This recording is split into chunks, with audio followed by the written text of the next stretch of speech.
Hey guys, मैं आप लोग का होस्ट आपका दोस्त आशीष कुमार आप लोग को हमारे यूट्यूब चैनल ऑनलाइन आशीष क्लासेस में बहुत बहुत स्वागत है। आज हम पढ़ने वाले हैं इंटीग्रेशन चैप्टर क्लास 12 का चैप्टर नंबर एक्सरसाइज 7.1। ठीक है, तो इंटीग्रेशन सोल्व करने से पहले हम यहाँ पर सबसे बेसिक चीज़ के बारे में जानेंगे।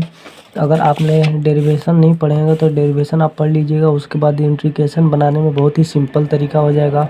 और मैं आप लोगों को कुछ सिंपल सा फार्मूला बताने वाला हूँ, जो कि आप इस फार्मूला को जो है यूज करके आप आसानी से सारे इंटीग्रेशन को बहुत ही सिंपल तरीका से आप इसको सोल्व कर लीजिएगा।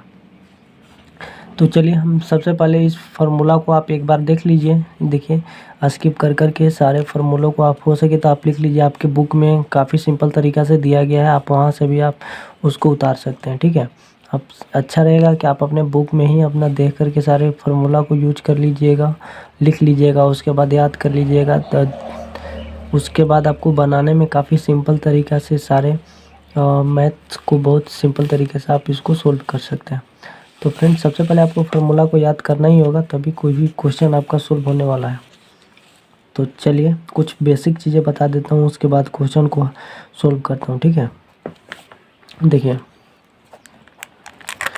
जैसा कि अगर आप इंटीग्रेशन x के पावर n dx को निकालते हैं तो इसका फार्मूला था x n प्लस 1 बटा में n प्लस 1 प्लस c। ठीक है, जैसे कि मान लेते हैं कि x का पावर 2 है तो dx निकालेंगे तो x 2 plus 1 by plus c, तो कितना हो जाएगा, x का पावर 3 हो जाएगा बाई 3 प्लस c हो जाएगा।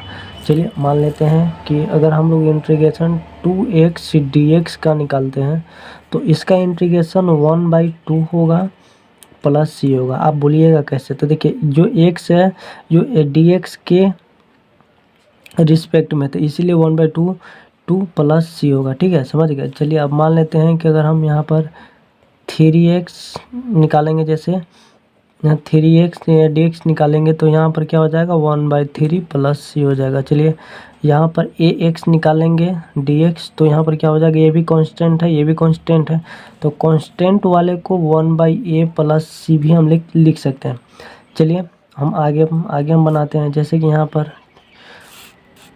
पर मान लेते हैं कि cos 2x dx को ले लेते हैं। तो cos 2x dx को, तो इसका देखिए cos dx का अगर आपको फार्मूला यहाँ पर देखना है तो सबसे बहुत ही सिंपल, देखिए cos को किस में चेंज करना है, साइन में, साइन x। तो यहाँ पर चलिए यहाँ पर साइन x लिख देते हैं। साइन x, x के स्थान पर क्या है, 2x है, 2x लिख दिए। अब फिर आपको इंटीग्रेशन करना है 2x का, तो यहाँ पर क्या हो जाएगा, इंटू हो जाएगा 1/2।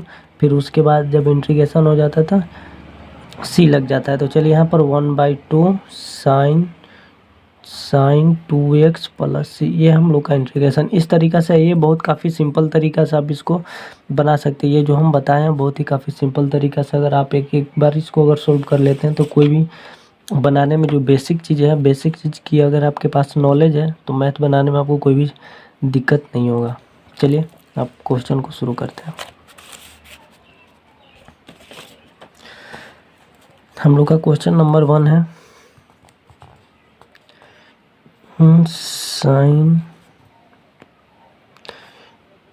साइन 2x का इंटीग्रेशन निकालना है। क्या है, साइन 2x का इंटीग्रेशन निकालना है। तो आपको सबसे पहले इंटीग्रेशन के फार्मूला में जाना है। तो यहाँ पर देख लीजिए, साइन x का क्या है, minus cos x plus c है। सॉरी, यहाँ पर इंटीग्रेशन नहीं देना चाहिए था हम लोग को। माइनस कॉस x के स्थान पर कितना है, 2x। फिर हम आपको क्या बताए थे, 2 का निकालना पड़ेगा तो 1/2 हो जाएगा, प्लस उसके बाद हो जाता है तो c लिख लेते हैं। तो चलिए माइनस 1/2 इसको इधर ला लेते हैं, cos 2x प्लस c, ये हम लोग का आंसर हो गया। समझ गए। चलिए क्वेश्चन नंबर 2 चलते हैं।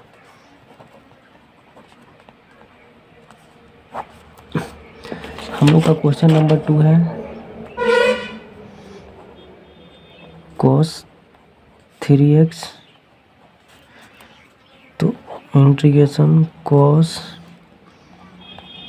3x देखिए कॉस का हम लोग इंटीग्रेशन निकालेंगे तो इसका फार्मूला क्या होता है, फार्मूला आपको हमेशा याद करना है। बार बार हम आपको फार्मूला नहीं दिखाएंगे, डायरेक्ट हम आपको क्वेश्चन सोल्व करने की भी कोशिश करेंगे। देखिए cos x का इंटीग्रेशन कितना होता है, sin x प्लस सी। साइन x के स्थान पर कितना है 3x इंटू, अब यहाँ पर 3 का भी निकालेंगे तो 1/3 हो जाएगा प्लस सी। अब इसको सजा लेते हैं तो 1/3 साइन 3x प्लस सी। इसको बाई में भी इतना भी लिख सकते हैं, कोई दिक्कत नहीं होगा, डायरेक्ट इसको भी लिख सकते हैं, कोई दिक्कत नहीं होने वाला है।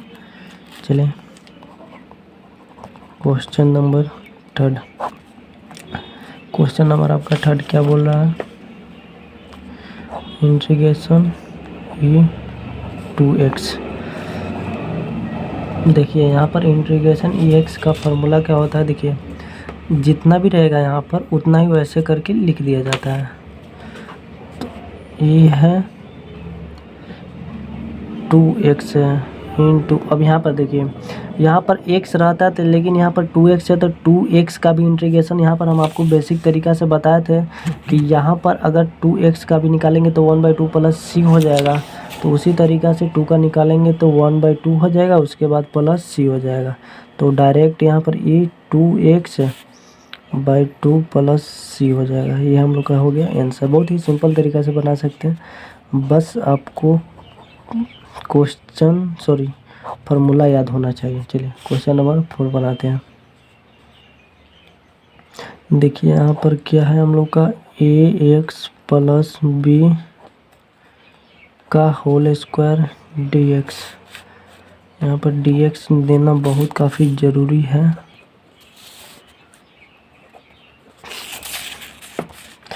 चलिए देखिए अब इसको सोल्व करते हैं हम लोग। देखिए यहाँ पर क्या है ax प्लस बी, यानी कि x का पावर n है। देखिए यहाँ पर हम आपको पहले ही बताए थे x का पावर n dx निकालेंगे तो x का power n plus 1/n plus 1 plus C. ठीक है, तो यहाँ पर लिखेंगे ax प्लस बी का होल स्क्वायर प्लस 1 हो जाएगा, फिर 2 प्लस 1। फिर यहाँ पर क्या करना है आपको, आगे देखिए अब इसका इंटीग्रेशन निकालना है। ये तो ax का हो गया। अब यहाँ पर देखिए अब इसका निकालेंगे तो हम आपको ax के निकाल करके पहले भी बताए थे। देखिए यहाँ पर ax का हम लोग निकाले थे क्या 1/a प्लस सी हो जाएगा, ये भी क्योंकि कांस्टेंट है। तो देखिए 1/a हो जाएगा प्लस सी हो जाएगा। अब देखिए कैसे होगा सी। बी का अगर निकालेंगे, अगर जो भी कांस्टेंट रहता है बिना एक्स में रहता है वो इसका 0 हो जाता है, 1 हो जाता है तो उसका वो तो ऐसे ही छिप जाता है। एक तो ऐसे भी आपको पता होगा छिप जाता है। चलिए अब इसको लिख लेते हैं ax plus B by 3 1/a plus C. तो ax प्लस बी का पावर 3 हो गया। अब 3 ऐसे गुना होगा तो 3 होगा प्लस सी। ये हम लोग का आंसर हो गया। चलिए क्वेश्चन नंबर 5 को सॉल्व करते हैं।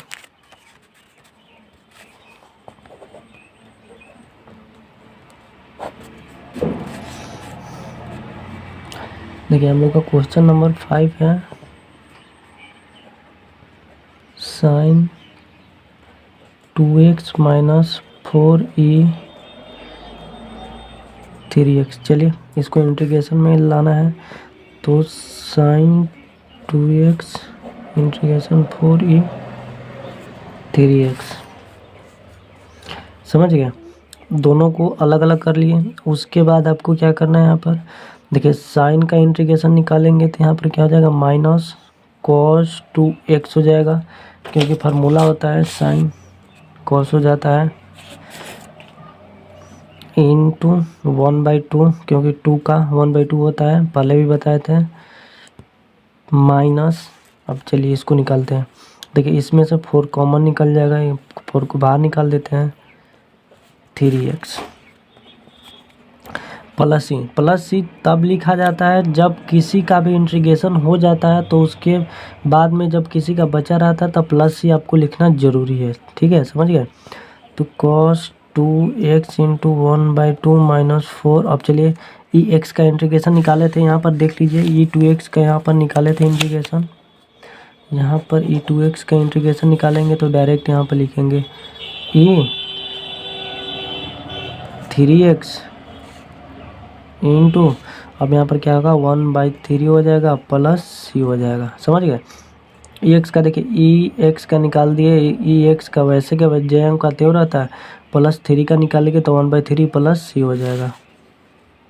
चलिए अब इसको सजा लेते तो -1/2 हो जाएगा cos 2x माइनस 4 क्या हो जाएगा 3 ई 3x प्लस सी। ये हम लोग का आंसर हो गया। अब चलिए क्वेश्चन नंबर 6। चलिए अब क्वेश्चन नंबर 6 को हल करते हैं। तो सबसे पहले यहाँ पर जो भी इंटीग्रेशन है, सबसे पहले इसको कर लेते हैं। तो सबसे पहले इसको अलग अलग दोनों को तोड़ लेते हैं।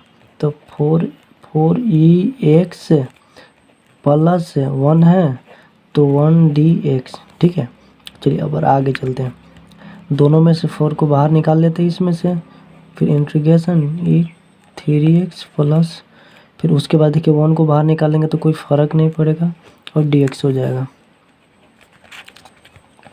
4 हो गया। अब देखिए e का पावर 3x है तो इसका इंटीग्रेशन हम लोग पहले भी निकाले थे और इसका फॉर्मूला भी हम आपको बताए थे कि इसको कैसे यूज करना है। तो देख लीजिए यहाँ पर क्या है, ई एक्स का इंटीग्रेशन क्या होता है, ई एक्स वैसे ही हो जाता है। तो ई एक्स के स्थान पर कितना है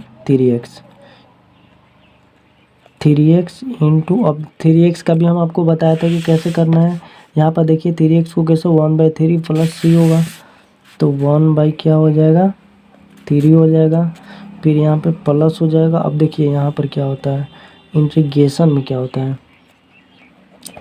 पहले डिफरेंशिएशन में आपको क्या होता था, x इक्वल टू क्या लिखते थे 1 लिखते थे। अब वही देखिए अगर हम इंटीग्रेशन 1 का निकालेंगे तो यही हमारा उल्टा हो जाएगा। यहाँ पर क्या हो जाएगा, यहाँ पे उल्टा हो जाएगा, यानी कि x के 1 के स्थान पर हम लोग क्या लिखेंगे x लिखेंगे। तो यहाँ पर 1 छिपा हुआ है तो क्या लिखेंगे यहाँ पर x, उसके बाद सारा हमारा इंटीग्रेशन हो गया, उसके बाद c लिखेंगे। चलिए अब इसको अरेंज कर लेते हैं। क्या हो जाएगा 4/3 e 3x प्लस यहाँ पर x प्लस c, ये हम लोग का आंसर हो गया। चलिए फ्रेंड्स मिलता है आपको 7 क्वेश्चन में।